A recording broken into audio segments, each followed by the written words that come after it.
അസ്സലാമലൈക്കും. നിങ്ങളുടെ സ്വന്തം ഹാജൂസ് ഇതാ വീട്ടിലുള്ള നാരർച്ചി വെച്ചിട്ടാണ് നമ്മൾ ഈ ചില്ലി ഉണ്ടാക്കാൻ പോണത്. ഇതിനൊന്നും പുറത്തേക്ക് പോകേണ്ട ആവശ്യമില്ല.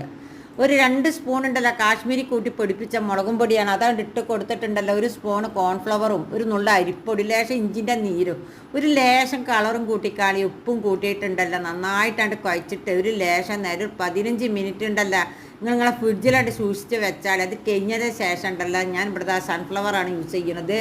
അതിലേക്ക് കുറച്ചാണ്ട് ഇട്ട് കൊടുത്തങ്ങാണ്ട് 2-3 പ്രാവശ്യമായിട്ടാണ്ട് പൊരിച്ചെടുത്താൽ മതി. ഒന്ന് അങ്ങോട്ടും ഇങ്ങോട്ടും തിരിച്ചും മറിച്ചിട്ട് കൊടുത്തങ്ങാണ്ട്.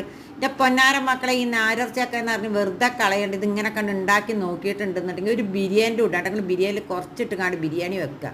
ഈ നാരർച്ചി ഉണ്ടല്ലോ ഇതേപോലെ അങ്ങോട്ട് ഉണ്ടാക്കിയിട്ടുണ്ടെന്നുണ്ടെങ്കിൽ എൻ്റെ മക്കൾ ഉടുക്കും പോട്ടെ. കുറച്ച് അണ്ടിപ്പരിപ്പും ഉണ്ടല്ലോ, കുറച്ച് വേപ്പിൻ്റെ അരിയും കൂടി ആ വെളിച്ചെണ്ണയിൽ തന്നെ ഒന്നങ്ങോട്ട് പൊരിച്ചെടുത്തങ്ങാണ്ടുണ്ടല്ലോ ഇതിൻ്റെ മേലെ അങ്ങോട്ട് ഇട്ടുകൊടുത്താൽ ഒരു കഷ്ണം ചില്ലി തിന്നുമ്പോൾ ഒരു കഷ്ണം അണ്ടിപ്പരിപ്പ് നിങ്ങളായിട്ട് കടിച്ചാൽ ഇങ്ങോട്ട് നിങ്ങൾ ലൈക്ക് തരണമെന്ന് നിങ്ങൾ തീരുമാനിക്കുക.